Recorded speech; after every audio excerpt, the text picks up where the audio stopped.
Welcome students in my channel. आज का topic आपके सामने स्क्रीन में नज़र आ रहा है। So let's start. इस वीडियो में हम ये सीखेंगे कि बी आर टैग क्या होता है और बी आर टैग को क्यों इस्तेमाल किया जाता है HTML पेज के अंदर। तो सबसे पहले हम अपने डेस्कटॉप पे एक फोल्डर क्रिएट कर लेते हैं। इस फोल्डर का नाम आप कुछ भी रख सकते हैं, जैसे कि मेरे केस में मैं इसका नाम रख रहा हूँ बी। और उसके बाद आपने विजुअल कोड एडिटर को ओपन करना है। और अब आप देख सकते हैं मेरे पास विजुअल कोड एडिटर ओपन हो चुका है। और अब वो जो हमने डेस्कटॉप पे बाहर फोल्डर बनाया था उस फोल्डर को हमें इस विजुअल कोड एडिटर के अंदर लाना है। ठीक है, तो वो कैसे लाएंगे, ये फाइल दिख रहा होगा आपको। आपने इस पर क्लिक करना है, फिर थोड़ा सा नीचे आएंगे, ओपन फोल्डर पे क्लिक करना है। फिर आपको याद होगा कि हमने जो फोल्डर बनाया था वो डेस्कटॉप पे बनाया था, तो मैं यहाँ पर डेस्कटॉप पे क्लिक करता हूँ और अब आपको नज़र आ रहा होगा वो फोल्डर जो हमने डेस्कटॉप पे बनाया था। मैं इसको चूज़ करता हूँ, यानी कि इस पर मैंने क्लिक किया है। फिर उसके बाद मैं यहाँ से सिलेक्ट करता हूँ इसको। और अब आप देख सकते हैं मेरे पास वो जो फोल्डर था अब हमारा डेस्कटॉप पे पड़ा हुआ था वो विजुअल कोड एडिटर के अंदर आ चुका है। ठीक है, तो सबसे पहले हम यहाँ ये जो हमारा बी नाम का फोल्डर है इसके अंदर हम HTML का पेज बनाएंगे। तो ये आइकन आपको दिख रहा होगा, इस पर आप क्लिक करेंगे तो आपके पास HTML पेज बनाने के लिए ऑप्शन आ जाएगा। और अब हम जो HTML का पेज बनाएंगे उसका नाम रख लेते हैं अबाउट। फिर उसके बाद आपने HTML का एक्सटेंशन देना लाजमी है, जैसे कि मैं यहाँ पर लिख रहा हूँ .html। ये HTML का एक्सटेंशन होता है, इसके बगैर आपका HTML का जो पेज है वो नहीं बनेगा, यानी कि HTML का पेज क्रिएट नहीं होगा। फिर इंटर हिट कर दें तो ये HTML का पेज क्रिएट होके आ जाएगा आपके पास। ठीक है, मेरे केस में मेरे पास आ चुका है। तो सबसे पहले हम यहाँ पर HTML का बेसिक कोड ऑफ स्ट्रक्चर जो होता है वो लिख लेते हैं। उसके बाद मैं आपको बी आर टैग इस्तेमाल करना सिखाऊंगा, उसको एक्सप्लेन करूंगा किसी टैग के थ्रू, यानी कि जैसे कि H1 और P टैग को इस्तेमाल करते हुए आपको बी आर टैग एक्सप्लेन करूंगा।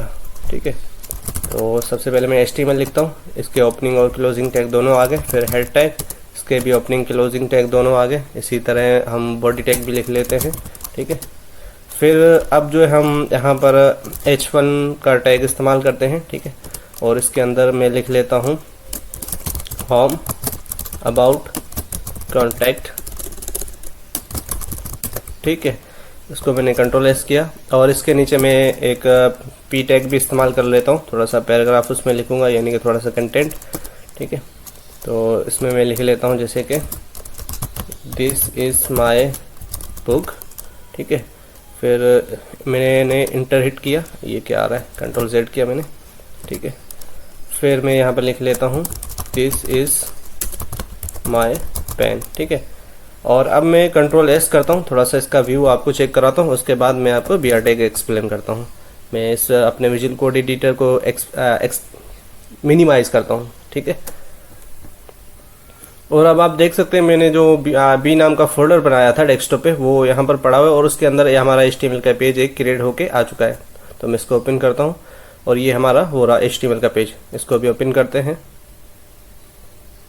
ठीक है, तो अब आप देख सकते हैं कि मैंने जो एक H1 का टैग लिया था उसमें मैंने होम, अबाउट, कॉन्टैक्ट लिखा था और P टैग में मैंने ये 2 सेंटेंस लिखे थे। ठीक है, तो अब ये यहाँ पर मैं चाहता हूँ कि ये जो होम, अबाउट, ये तीनों एक दूसरे के नीचे आ जाएं और इसी तरह दिस इज़ माय बुक और दिस इज़ माय पेन, ये 2 सेंटेंस भी एक दूसरे के नीचे आ जाएं। तो ये कैसे पॉसिबल होता है, ये पॉसिबल होता है बी आर टैग के थ्रू। ठीक है, तो बी आर टैग हमारे पास एक ऑप्शन होता है HTML पेज के अंदर, यानी कि हम बी आर टैग को इस्तेमाल करते हैं लाइन ब्रेक करने के लिए। ठीक है, तो वापस मैं अपने विजुअल कोड एडिटर के अंदर जाता हूँ और यहाँ पर मैं लिखता हूँ BR, इंटर हिट किया, इसका टैग आ गया।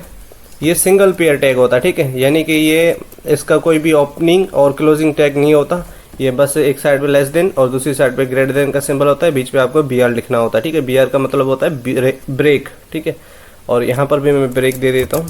ठीक है, इसमें, और उसके बाद ये जो 2 सेंटेंस है मैं चाहता हूँ कि ये भी एक दूसरे के नीचे आ जाएं। आपके जहन में एक क्वेश्चन आ रहा होगा कि सर ये जो आपने 2 सेंटेंस लिखे यहाँ पर तो एक दूसरे के नीचे आ रहे हैं, लेकिन वहाँ पर हमारे पास जो ब्राउज़र है वहाँ पर ये दोनों एक ही लाइन में आ रहे हैं।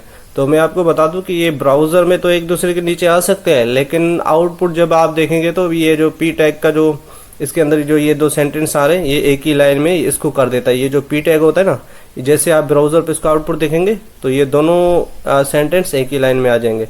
तो इसको ब्रेक करने के लिए आप यहाँ पर लिखेंगे BR टैग, ठीक है।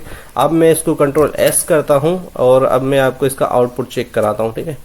यहाँ पर आके मैं इसको रिफ्रेश करता हूँ और अब आप देख सकते हैं कि मेरे पास ये ब्रेक हो चुके हैं, यानी कि ये तीनों एक दूसरे के नीचे आ चुके हैं और ये 2 सेंटेंस भी एक दूसरे के नीचे आ चुके हैं, ठीक है।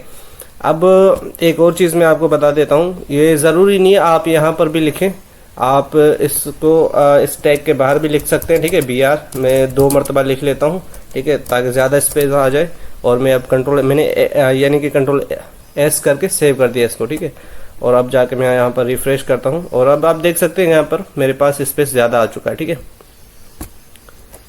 और दूसरी बात ये कि इस BR टैग के यूज़ में कोई भी रिस्ट्रिक्शन नहीं है, आप इस BR टैग को जितनी मर्जी चाहें लिख सकते हैं। जैसे कि मैं यहाँ पर लिख लेता हूँ 3 मरतबा, ठीक है। आप इस BR टैग को जितनी मर्जी चाहें लिख सकते हैं।